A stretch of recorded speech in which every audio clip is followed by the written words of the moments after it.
කිතුුණු සභාවේ ඉන්ඩේරිකත්වය සඳහා නව නායකයෙක් තෝරා ගැනීමේ මහංගු කර්තව්‍යයට අපි සූදානම් වෙමින් ඉන්නේ. එනම් මැයි මාසේ 7 වෙනිදා මුළු ලෝකයේම විසිරී සිටින කාදිනල්වරු 135කට ඡන්ද අයිතිය සහ ඡන්ද බලය තිබෙනවා මේ නව නායකයා. එනම් අති උතුම් ශුද්ධෝත්තම පාප්පු වහන්සේ තෝරා ගැනීමට.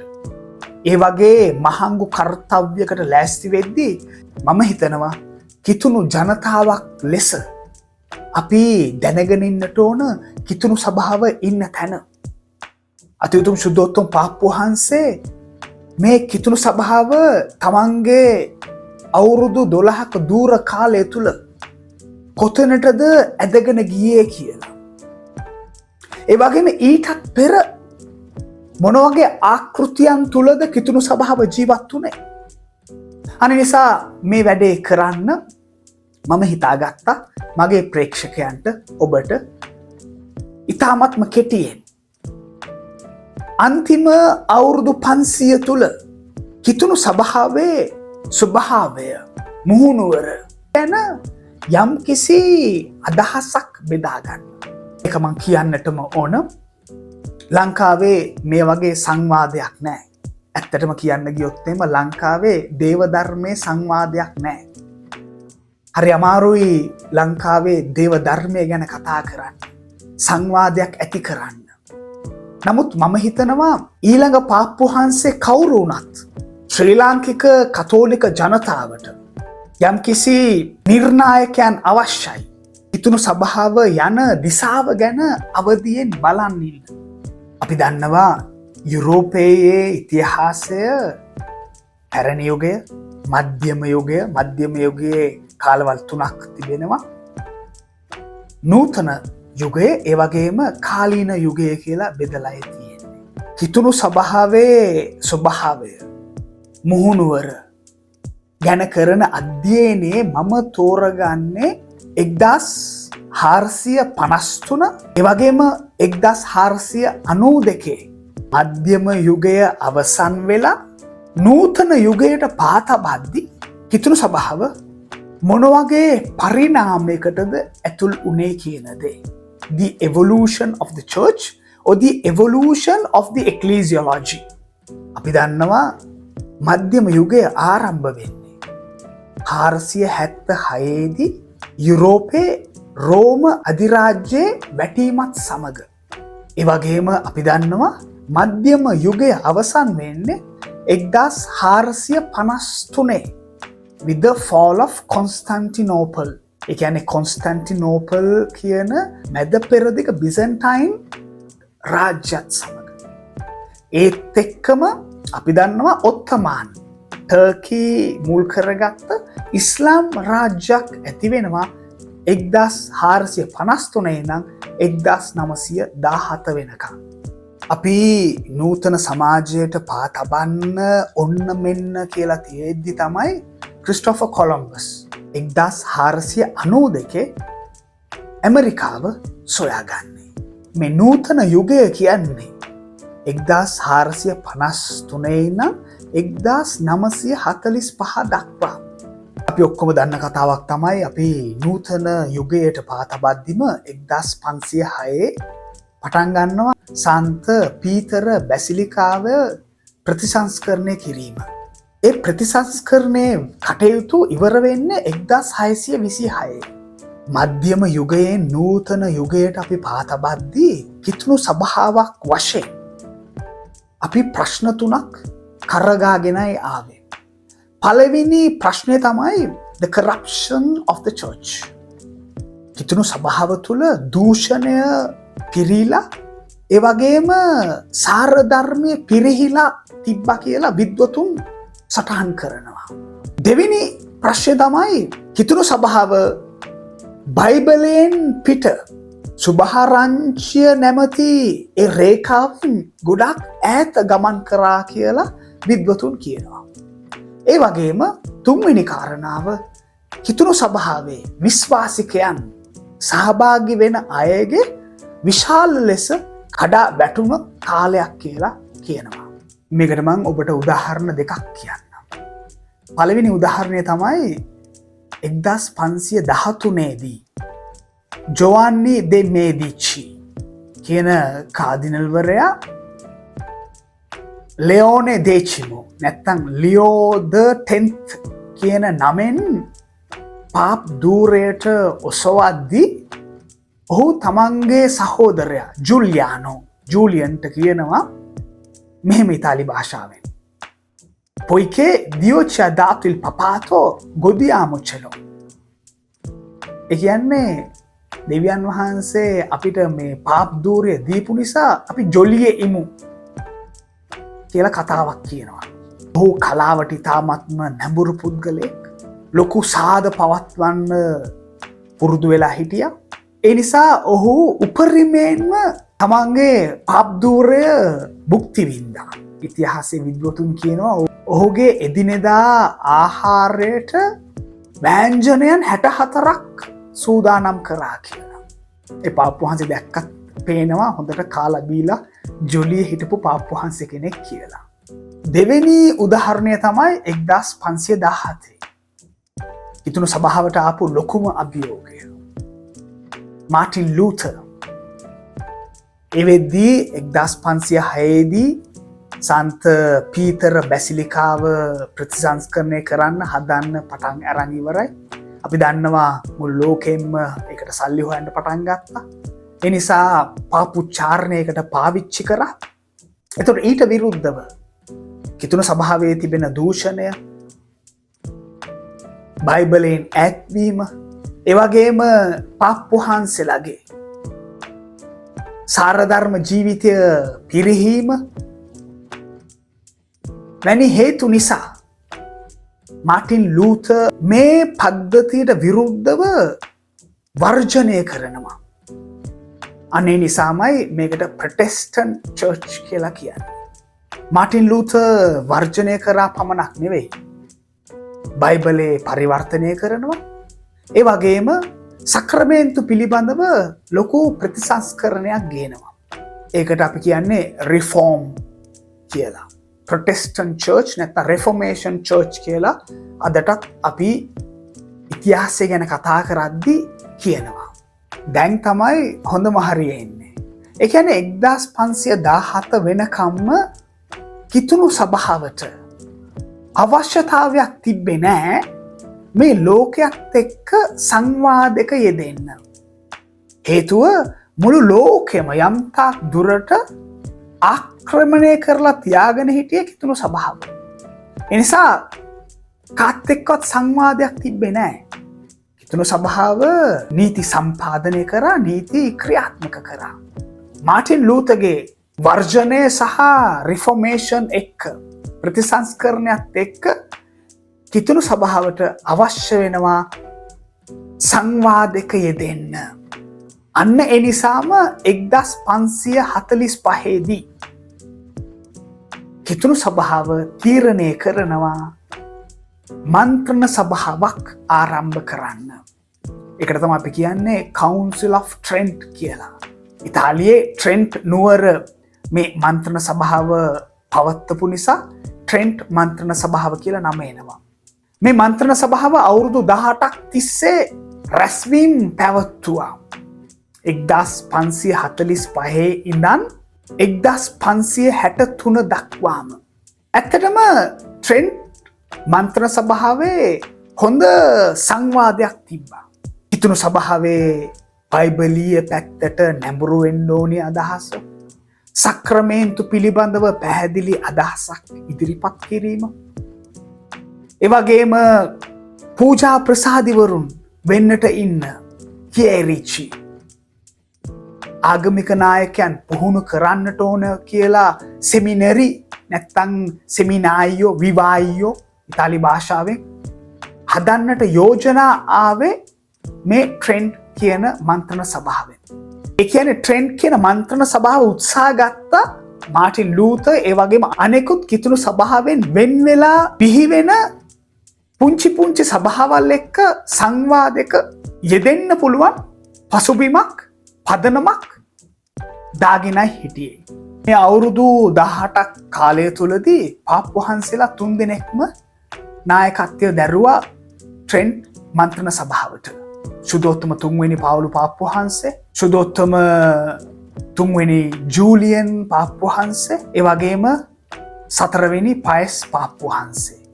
මේ ඇත්තටම ඉතාමත්ම කුඩා පිරිසකගේ මන්ත්‍ර සභාවට සහභාගී වුණේ විද්වතුන් 35ක් නැත්නම් 40ක් වගේ කුඩා ප්‍රමාණයක් එකතු වෙලා සීතලේ අසීරුතා මැද යම්තාක් දුරට ලෝකයේත් එක්ක සංවාදක යෙදෙන්න පුළුවන් පදනමක් හදාගත්ත මන්ත්‍රණ සභාවක්. එතකොට ට්‍රෙන්ට් මන්ත්‍රණ සභාවෙන් මේ ලෝකෙට සංවාදයේ සඳහා දීපු උත්තර ටික වැඩ කරා. In a way it worked. 1870 වෙනකම් අපි දන්නවා 1870 දී Unification of Italy. ගරිබාල්දී කියන සොල්දාදුවා මුළු ඉතාලියම ජයග්‍රහණය කරලා හිතුණු සභාවට අයිති නෛතික ප්‍රදේශයක් තමන් සතු කරගන්නවා. අපි දන්නවා ඒ වෙලාවේ Pontifical State ඉතාලියේ ප්‍රදේශ 5ක හිතුණු සභාවට නෛතික බලය සහ අයිතිය තිබ්බා. ඒ ප්‍රදේශ තමයි රෝමය, රොමාඤ්ඤා, මාර්කේ, උම්බ්‍රියා, මරිත්තිමා, ඒ කම්පාඤ්ඤා. මේ හැම දෙයක්ම තවත් පාලනයක් යටතට ආවට පස්සේ හිතුණු සභාව ආමන්ත්‍රණය කරපු කැටගරිස් මදි වෙන්න පටන් ගන්නවා. 1870 ආරම්භ වෙන්න කලින්ම මේ ගැන යම්කිසි හෝඩුවාවක් දැනගෙන 1869 දී පළවෙනි වතිකාන මන්ත්‍රණ සභාව පවත්වනවා. මේ පළවෙනි වතිකාන මන්ත්‍රණ සභාව සාර්ථක වෙන්නේ නැහැ. සාර්ථක වෙන්නේ නැති එක හේතුවක් තමයි they wanted to enforce the power of the Pope with the infallibility of the Pope. ඒ කියන්නේ පාප් වහන්සේගේ විශ්වාස සහ සාර ධර්ම ඉගැන්වීම වල පාප් වහන්සේට වරදින්නේ නැහැ කියන දේ ඔවුන් ගොඩක් ඉන්සිස් කරපු නිසා බොහෝ දෙනෙක් ඒකට සහභාගී වෙන්න. ඒ නිසා පළවෙනි වතිකාන මන්ත්‍රණ සභාව ලෝකයේත් එක්ක සංවාදයකට හදාගත්තත් මේක සාර්ථක වෙන්නේ නැහැ.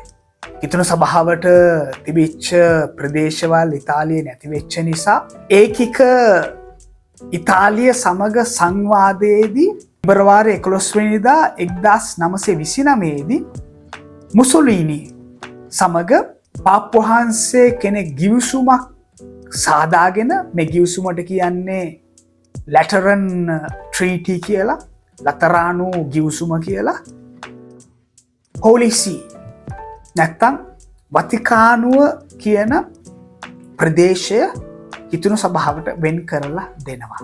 1870 ඉඳන් 1958 වෙනකම්ම හිතුණු සභාවේ අමාරුම කාලේ. අපි ට්‍රෙන්ට් මන්ත්‍රණ සභාව ගැන කතා කරද්දී කියපු කතාවක් තමයි ට්‍රෙන්ට් මන්ත්‍රණ සභාවේ පදනම හදාගත්තා මේ ලෝකයේත් එක්ක සංවාදයක යෙදෙන්න ඕනේ කියන අරමුණෙන් හිටියේ කියලා. නමුත් 1870 ඉඳන් ක්‍රමානුකූලව හිතුණු සභාව මේ ලෝකයෙන් එන අභියෝගයට බයෙන් තමන්ව වහගත්තා. ඒකට තියෙන කදිම උදාහරණයක් තමයි 1910 වෙද්දී අපි කිව්වා ට්‍රෙන්ට් මන්ත්‍රණ සභාවෙන් සෙමිනරිස් පූජා ප්‍රසාදිවරුන් පුහුණු කරන්න තෝතැන්නක් හදන්න ඕන. නැත්තම් තවානක් හදන්න ඕන කියන අරමුණෙන් දුප්පත් දරුවන්ට අවකාශය ලබා දී තිබ්බා.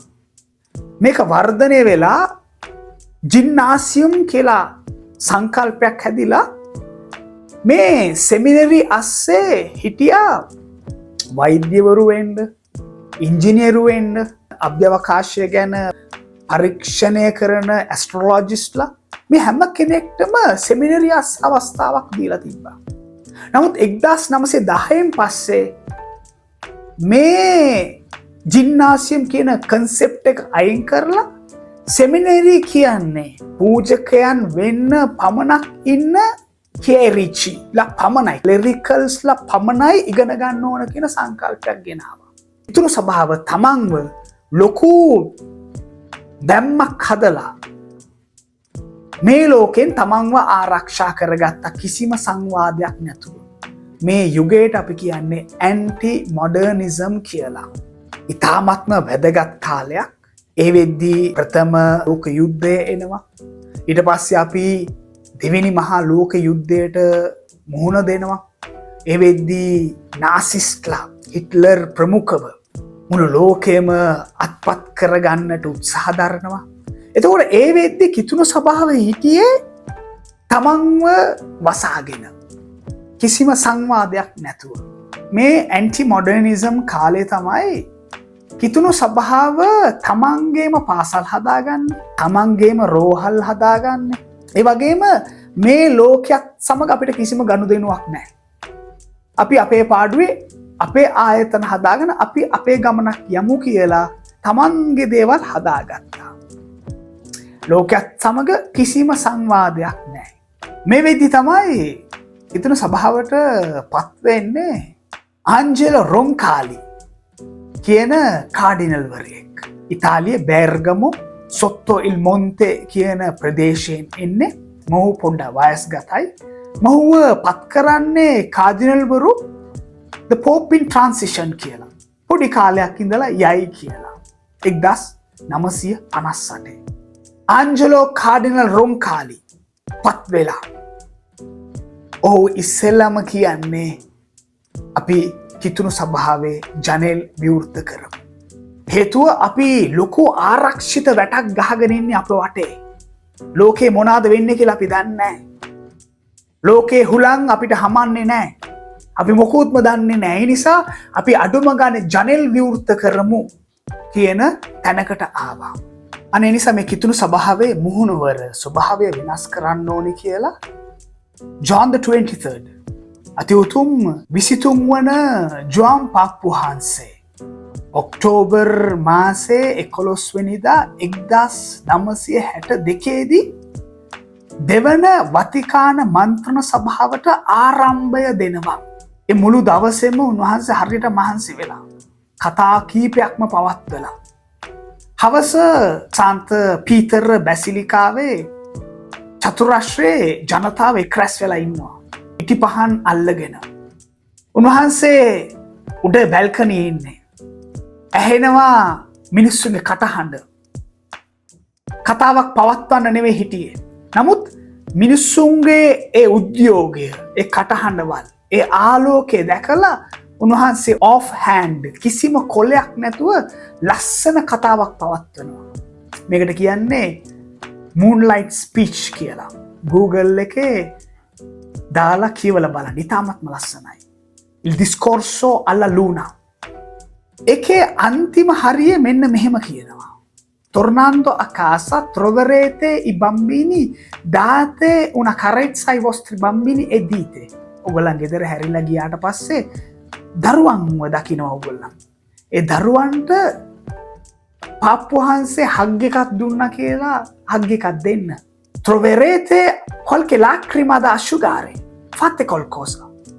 Dite una parola buona. තාගේ හරි කඳුළු පිස දමන්න අවස්ථාවක් ලැබෙයි. ඒ කඳුළු පිස දමන්න. ලස්සන වචනයක් කියන්න. Il Papa è con noi, specialmente nelle ore delle tristezza e della amarezza. පාප්පු වහන්සේ ඔබත් සමග ඉන්නේ. විශේෂයෙන්ම දුක්බර මොහොතේදී ඒ වගේම ජීවිතයේ කටුක අවස්ථාවල් වල, අමිහිරි අවස්ථාවල් වල. E poi tutti insieme ci animiamo cantando, sospirando, piangendo, ma sempre, sempre pieni di fiducia nel Cristo che ci aiuta, che ci ascolta, continuare a riprendere il nostro cammino. අපි හැමෝම අපිවම දිරිමත් කරගනිමු. ප්‍රාණවත් කරගනිමු. ගීත ගායමින්, හුස්ම ගනිමින්, හඬමින් හැම වෙලේම දෙවියන් වහන්සේ තුල විශ්වාසය හේතුව ජේසුස් වහන්සේ අපත් සමග ඉන්නවා, අපට නිරන්තරයෙන්ම උදව් කරනවා. අනේ නිසා සුදෝ 23 වෙනි අති උතුම් ජුවම් පාප්පු වහන්සේ මැරෙන්න ඔන්න මෙන්න කියලා තියෙද්දි උන්වහන්සේ මැරෙන්නේ 1963 ජුනි මාසේ. 1963 අප්‍රේල් 11 වෙනිදා ලියනවා ලෝකෙටම පාචින් ඉන් තේරිස් කියලා විශ්ව ලේඛනයක්. මිහි මත පිට සාමය කියලා. ඉතාමත්ම ලස්සන එවගේම ගැඹුරු විශ්ව ලේඛනයක්. අදටත් ඒ විශ්ව ලේඛනයෙන් අපට ගොඩාක් දේවල් ගන්න පුළුවන්. ඊට පස්සේ කිතුණු සභාවේ නායකත්වයට එනේරිකත්වයට පත්වෙන්නේ ජොවන්නි බත්තිස්තා මොන්තීනි, මිලානෝවල කාඩිනල්. ඔහුගේ පාප්දූරේ නම තමයි සුදෝ අති උතුම් 6 වෙනි පාවුලු පාප්පු වහන්සේ, Paul the 6th. ඔහුට පුළුවන් වුණා මේ දෙවන වතිකාන මන්ත්‍රණ සභාව නිමාව දක්වා ගෙන යන්න. එච්චරටම දක්ෂ, extremely intelligent, ප්‍රඥා සම්පන්න පාප්පු වහන්සේ කෙනෙක්. උන්වහන්සේ නොහිටින්න කිතුණු සභාව ඒ වෙලාවේදී දෙකට කැඩිලා. මේ දෙවෙනි වතිකාන මන්ත්‍රණ සභාවේ ඩොකියුමන්ට් එකක් තියෙනවා ගෞදියම් එත් ස්පේස් කියලා. ගෞදියම් කියන්නේ ප්‍රීතිය, සතුට, එත් and ස්පේස් කියන්නේ බලාපොරොත්තුව. අපි කිව්වා මේ ඇන්ටි මොඩර්නිසම් කාලේ කිතුණු සභාව මේ ලෝකයේත් කිසිම සංවාදයක් තිබ්බේ නැහැ. තමන්ව වහගෙන ලොකු බැමී ගහගෙන හිටියේ තමන්ගේම ආයතන හදාගෙන. නමුත් මේ ගෞදියම් එක්ස්ප්‍රෙස් කියන ඩොකියුමන්ට් එක පෙරලිකාර ඩොකියුමන්ට් එකක් වෙනවා පළවෙනි අංකයේම. මෙන්න මෙහෙම ඉංග්‍රීසි වලින් කියන්නේ. The joys and the hopes, the griefs and the anxieties of men of this age, especially those who are poor or in any way afflicted. These are the joys and hopes, the griefs and anxieties of the followers of Christ. බලන්න වෙනස. ඒ කියන්නේ මේ ලෝකයේ තියෙන සතුට, දුක, පෞකාරකම, වැටීම, නැගිටීම, මේක තමයි ක්‍රිස්තු අනුගාමිකයන්ගේ ජීවිතය කියලා හඳුනා ගන්නවා. මේක අන්තිම ෆ්‍රේස් එක කියන ඉතාමත්ම ලස්සනයි. That's why this community realizes. අන්නේ නිසා තමයි මේ සංඝය, කිතුණු සංඝය අවබෝධයකට එනවා that it is truly linked with the mankind. මේ සංඝය ඉතා ගැඹුරෙන්ම මනුෂ්‍ය වර්ගයාට සම්බන්ධ වෙලා ඉන්නේ. And its history by the deepest bonds. ඒ වගේ මනුෂ්‍ය වර්ගයාගේ ඉතිහාසයට ඉතාමත්ම ගැඹුරෙන් සම්බන්ධ වෙලා ඉන්නේ.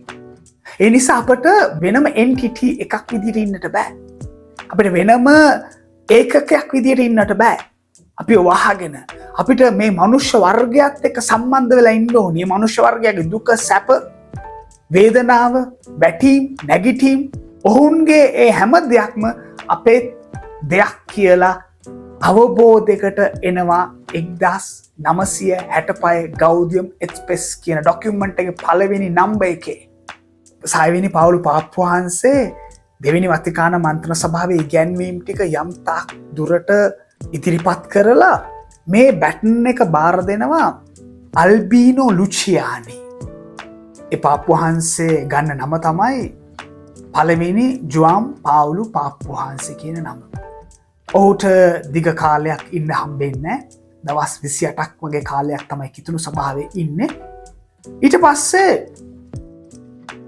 කිතුණු සභාවේ නායකත්වයට අවුරුදු ගානකට පස්සේ ඉතාලියෙන් පිට පාප්පු වහන්සේ කෙනෙක් පත් වෙනවා. ඒ තමයි දෙවෙනි ජුවම් පාවුලු පාප්පු වහන්සේ කැරොල් වොයිටීවා, පෝලන් ජාතිකයෙක්. ඔහුගේ දීර්ඝ අවුරුදු 26ක කාලෙකින් පස්සේ පත්වෙනවා ආයත් ජර්මන් ජාතිකයෙක් ජෝසප් රත්සිංග, 16 වෙනි බෙනඩික්ට් පාප්පු වහන්සේ.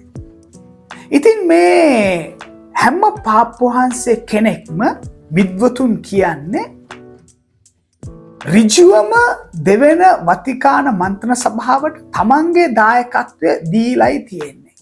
අන නිසා ඔවුන් හැසිරුණේ අයිතිකරුවන් විදියට, owners, තාත්තල විදියට. They are the fathers of Second Vatican Council. ඔවුන් හැමවෙලේම බැලුවේ මේ දේ ආරක්ෂා කරගන්න.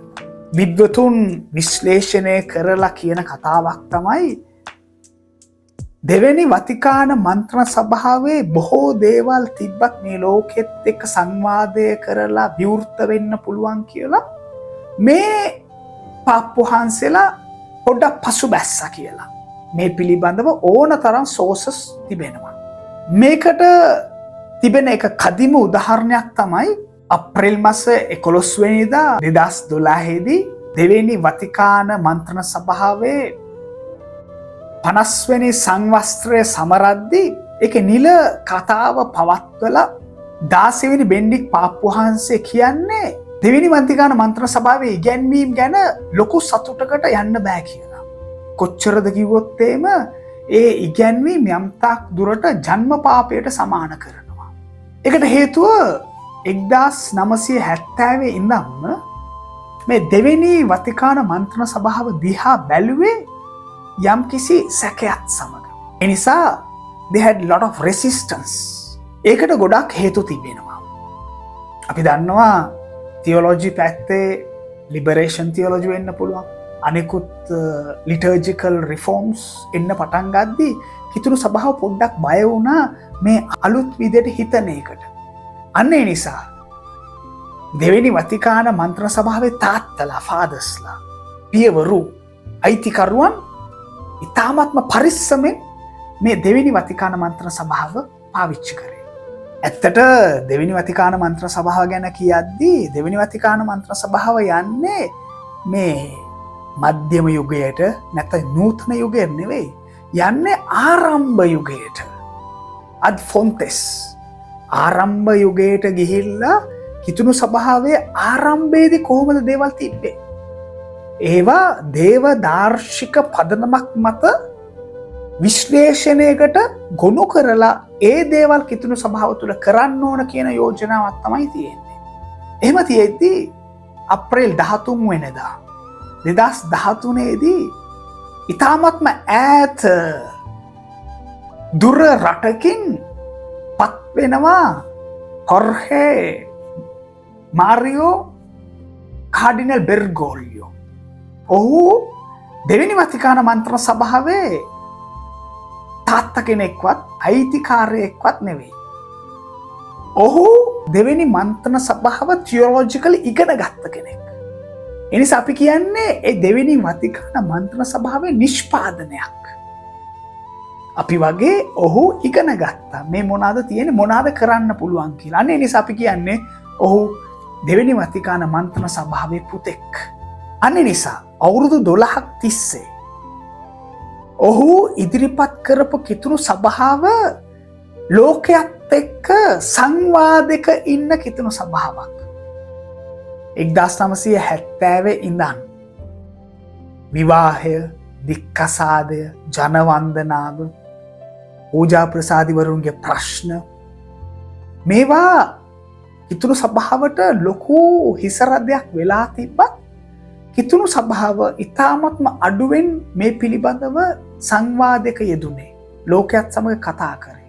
2015 දී ෆිරෙන්සි වලට ගිහිල්ලා මේ පාප්පුවහන්සේ මෙහෙම කතාවක් කියනවා. ඉතාලියෙන් ඒ දේ කියවන්න.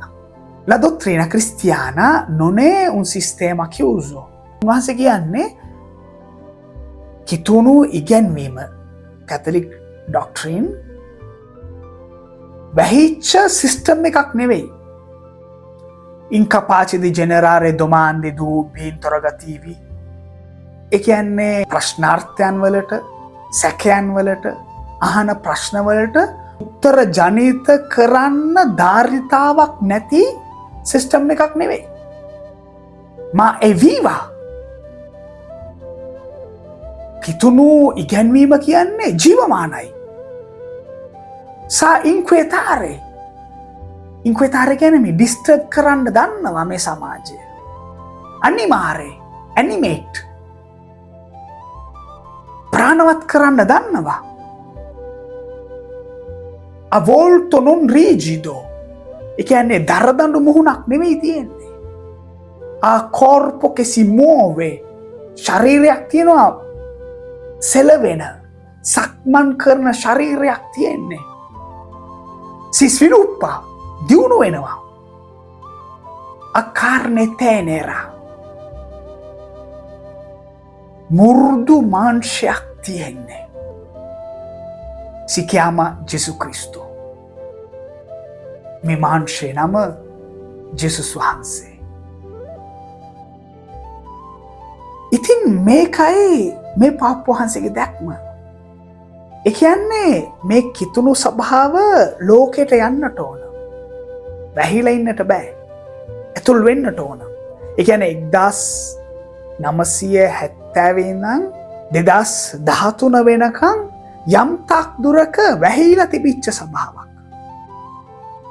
එතකොට මේ පාප්පු වහන්සේ ඇවිල්ලා මුලින්ම කියන්නේ ලකියස දෙවි උෂීරේ. කිතුණු ස්වභාව පිට වෙලා යන්නට ඕන. කිතුණු ස්වභාව දන ගහන්න බය වෙන්න හොඳ නැහැ. කිතුණු ස්වභාවට ඇක්සිඩන්ට් වුණාට කමක් නැහැ. මොනවා කිය සච්චිඩන්ට් ආතා. කිතුණු ස්වභාවට ලේ ගැලුවට කමක් නැහැ. කිතුණු ස්වභාව කියන්නේ කෞතුකාගාරයක් නෙවෙයි. ලකියස නොනේ මුසෙයෝ. මියුසියම් එකක් නෙවෙයි. ඒ කියන්නේ මේ පාප්පු වහන්සේ මේ ඇන්ටි මොඩර්නිසම් මේ වගේ මේ 1970න් පස්සේ වෙච්ච ප්‍රශ්න දිහා හොඳටම දන්නවා. ඒ නිසාම තමයි කිතුණු ස්වභාව ඒ වගේ දිශාවකට ගෙනියන්නේ. ඒ වගේ දිශාවකට ගෙනියන්න උන්වහන්සේ ප්‍රථමයෙන්ම ලියන්නේ 2013 එවන්ජලි ගෞදියම්. සුභාරංචේ ප්‍රීතිය. අපි ලෝකෙට යම් ලෝකෙට කියමු ජේසු ජීවමානයි කියලා. 2015 දී මේ කාලගුණික විපර්යාසන් සමග ලොකු අර්බුදයකින්දී උන්වහන්සේ සංවාදයට යොමු වෙනවා. ලෞදාතු සි කියන ඩොකියුමන්ට් එක ලියනවා. ඊට පස්සේ ලෝකෙම ISIS කියන ත්‍රස්තවාදීන්ට බය වෙලා ඉද්දී පාප්පු වහන්සේ මේ මුස්ලිම් ජන කොටසත් එක්ක සංවාදයක යෙදෙනවා. ෆ්‍රතෙල්ලි තුත්ති. ඒ වගේම කිතුණු ස්වභාව තුලත් නික්කසාදය වෙච්ච අය වෙන් වෙලා ඉද්දී කිසිම සංහිඳියාවක් නැති අවස්ථාවක ඔවුන්ව කොහොමද අපි කිතුණු ස්වභාව තුල එකතු කරගෙන ගමනක් යන්නේ කියන දේ ප්‍රශ්න කරලා හේතුව ජේසුස් වහන්සේගේ ශරීරය ජීවමානයි නිසාම උන්වහන්සේ ප්‍රශ්න කරනවා සැකයන් ඇති කරනවා ලියනවා අමෝරිස් ලෙටිත්සිය කියන ඩොකියුමන්ට් එක. ඊට පස්සේ අවසානයේ 2022 දෙසිදේරිය දෙසිදරාවි කියන ලස්සන ඩොකියුමන්ට් එකක් ලියනවා. ඒ කියන්නේ අපේ ජනවන්දනාව කොච්චරක් ජීවමාන වෙන්න ඕනද? අපි කොහොමද ආයෙත් මේ ජනවන්දනාව සමග ඇතුළට යන්නේ මිනිස්සුන් අතරට යන්නේ කියන දේ ප්‍රශ්න කරනවා. ඉතින් මෙන්න මේකයි උන්වහන්සේ ඇදලා දාලා ගිය කිතුණු ස්වභාව. උන්වහන්සේ තෝරාගත්ත කාදිනල්වරු 108ක් ඉන්නවා. අපි හිතනවා මේ 108 මේ මනෝභාවය තුල ඉන්නවා ඇති කියලා. එහෙමනම් ඔවුන්ට මේ ගමන පාවා දෙන්න බෑ. මේ පාප්පු වහන්සේ වගේම ඊ타මත්ම සමීපයි. ඊ타මත්ම සරල භාෂාවක් කතා කරේ. ඊ타මත්ම සරල සංකේත පාවිච්චි කරේ. ඊ타ම සරල පින්තූර පාවිච්චි කරේ. මිනිස්සුන්ව දෙවියන් වහන්සේ වෙතට ගෙනියන්න නෙවෙයි දෙවියන් වහන්සේව මිනිස්සුන් වෙතට ගෙනාවා. ඒකයි උන්වහන්සේ කරපු පෙරලිය. සාමාන්‍ය අපි උත්සාහ ගන්නේ මිනිස්සුන්ව දෙවියන් වහන්සේ වෙතට ගෙනියන්නනේ. නෑ. මේ පාප්පු වහන්සේ දෙවියන් වහන්සේව මිනිස්සු අතර මාංශගත කරා. දෙවියන් වහන්සේ කියන්නේ මෙන්න මේකයි කියලා උන්වහන්සේ ජීවිතය තුලින් උන්වහන්සේ මාංශගත වුණා. උන්වහන්සේ ගෙනාවා. කිතුණු ස්වභාව අද ඉන්න තැන මෙන්න මේකයි. අන්න ඒ නිසා මේ 135 අතර ඉන්නවා ෆ්‍රැන්සිස් පාප්පු වහන්සේ පත් කරගත්ත කාදිනල්වරු 108ක්. ඒ වගේම 16 වෙනි බෙඩ්ඩික් පාප්පු වහන්සේ පත් කරගත්ත කාඩිනල්වරු 22ක්. ඒ වගේම දෙවෙනි ජුවන් පාවුලු පාප්පු වහන්සේ පත් කරගත්ත කාඩිනල්වරු 5 දෙනෙක්. අපි බලමු මේ අතරින් කවුරු පත් කරගත්ත කාඩිනල්ද පාප්පු වහන්සේ වෙන්නේ කියලා.